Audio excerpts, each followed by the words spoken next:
Totoo nga pala yung sabi nila, no? Ang pagpasok sa isang relasyon ay parang isang sugal. Nakaka-addict sa umpisa, pero nakakatakot pagtagal. Isang sugal na pwede kang matalo, at isang sugal na pwede ka rin namang manalo.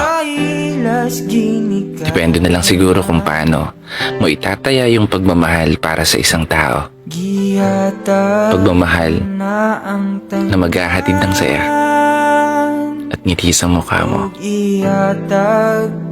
At pagmamahal na kadalasan pwede ring tumurog sa buo mong pagkatao. Pagmamahal na sinugal mo ng lahat, pero iiwan ka rin pala sa dulo. Minsan kasi ang unfair din ng mundo.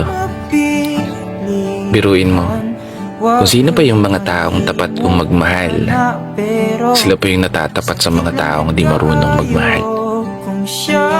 Kung sino pa yung mga taong seryoso sa relasyon, sila pa yung mga taong nagkakaroon ng relasyon na hindi nagtatagal.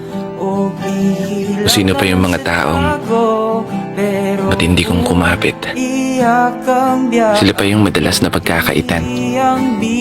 Sila pa yung madalas na iniiwan. Sila pa yung madalas na pagtitripan. At sila pa yung madalas na pinapalitan.